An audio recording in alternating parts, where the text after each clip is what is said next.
Intimacy coach Zoe Kors compares kissing to dancing. And just as there are different types of dances for different songs, different kisses can mean different things. Are you curious to know what the most common kisses signify? We've got you covered. Here's what the experts have to say. We're all quite familiar with the familial platonic kiss on the cheek. You know, the kind your mom or grandma plants on the side of your face. Obviously, there's no romantic element behind these sorts of smooches. However, platonic kisses can also find their way into romantic relationships, which isn't necessarily a bad thing. Is that all? If you often find yourself at the receiving end of your partner's platonic kisses, Carolyn Finch, a communication expert, told Cosmopolitan this could actually be a paternal gesture that shows that your man wants to take care of you. Much like a kiss on the cheek, an angel kiss is not hot and heavy, but it's not platonic either. Patty Wood, body language expert and author, explained that this kiss involves lightly touching your partner's eyes with your lips. And it's definitely a loving and intimate gesture. In her experience, Wood noted that women are huge fans of this kiss. She wrote, "Men, just to let you know, a woman feels especially cherished when you gently and lovingly give an angel kiss." This sort of kiss is thought to stem from what the Inuit called a kunik, and it's actually more about smell than touch. David Jonesi, an information officer of Inuit Tapiriit Kanatami, explained that kuniks call for sniffing and rubbing a person's face with your nose. This is because there are scent glands in our cheeks. Although this kiss is more affectionate than romantic, Jonesi said it's not something he would do in front of others. Just say, "Shut it down." Did you know that you can decipher some important information about your partner from something as simple as a butterfly kiss? Dating guru Katya Loisel explained the meaning behind this unusual kiss, which is kind of a mix between an angel kiss and a kunik, where one person flutters their eyelashes against the other's skin or lashes. She noted that it indicates trust, tenderness, and emotional intimacy. On her site, Patty Wood detailed what a surprise kiss entails. Kiss your partner when they don't expect it, like in the middle of cooking dinner together or just after you have gotten in the car. This type of kiss is generally thought of as romantic and lustful. Marianne Fisher, a psychology professor, wrote in Psychology Today, "The media routinely shows us surprise kisses where someone simply can't help it. Two trains are on the same track, heading towards each other, and the engineers have checked out.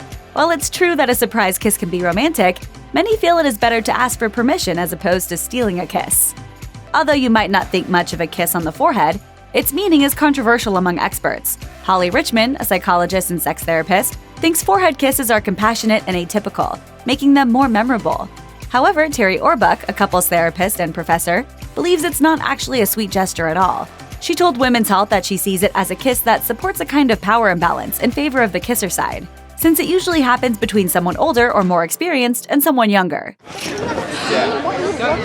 Ew. A closed or closed-mouth kiss on the lips can mean good things, according to Loisel.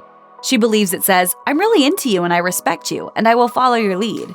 However, timing is super important.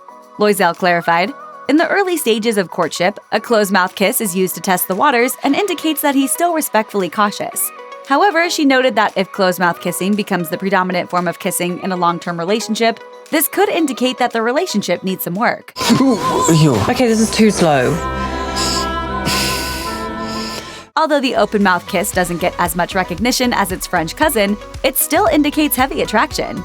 In the case of an open-mouth kiss, tongue is optional. Oftentimes, though, one without tongue will lead to one with tongue. Sex therapist Vanessa Marin recommended starting a makeout session with this kind of kiss. Yes, keep that tongue out of the picture, at least for now. Marin advised transitioning back and forth between closed and open-mouth kissing. The French kiss may be super well known, but do you know how it got its name? According to Public Radio International, French kissing got its name in the early 1900s because, at the time, the French had a reputation for more adventurous sexual practices. Despite not having a label for it, the French and people from other parts of the world have embraced the smooching style. Chris Donahue, a clinical psychologist and sexologist, told Glamour that by French kissing with someone, you're saying, "I have passion for you. I want to connect deeper. I want to build intimacy with you." Biting isn't just for vampires. Holly Richmond told Cosmopolitan that kissing with an ample side of biting can be titillating. However, it's something you'll want to approach slowly. Start small and only build up once you have confirmation that your partner is into it. Drink it up. Jane Greer, a marriage and sex therapist, told Women's Health, "It's a way of saying how much you desire your partner. You're literally eating him up."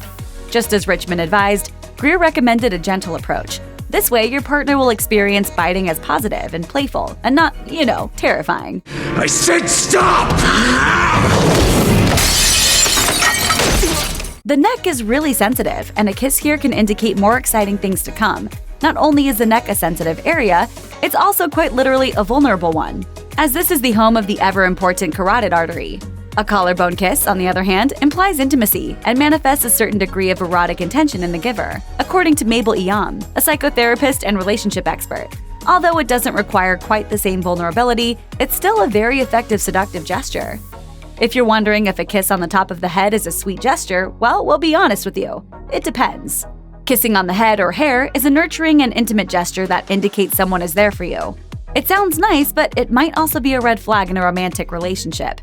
Wood noted on her site that a top-of-the-head smooch can indicate an emotional bond. However, if you're only getting kisses atop the head from your special other, it might mean he's begun to think of you more like a little sibling rather than a romantic partner. Yikes. If your partner leans over to kiss your shoulder, that's a good sign according to Loisel. It signals both emotional and physical intimacy. Without uttering a word, a kiss on the shoulder speaks volumes. Prior to the 2018 season finale of The Bachelorette, Lillian Glass, a body language expert and communications consultant, correctly predicted that Becca Kufrin would choose Garrett based solely on their body language. After observing Becca's interactions, including a shoulder smooch with Garrett, Glass had a feeling he'd be the winner. Those shoulder kisses really did tell all. Kissing doesn't have to be confined to just one part of the body. If your partner is into whole body or full body kisses, where they kiss multiple places on your body, it says good things about your relationship. Bennett told Pop Sugar more about what these kisses mean, saying, "Your partner wants to be deeply intimate with you and is quite content to spend time familiarizing themselves with every inch of your skin." Hubba hubba! Check out one of our newest videos right here. Plus, even more of the list videos about your favorite stuff are coming soon. Subscribe to our YouTube channel and hit the bell so you don't miss a single one.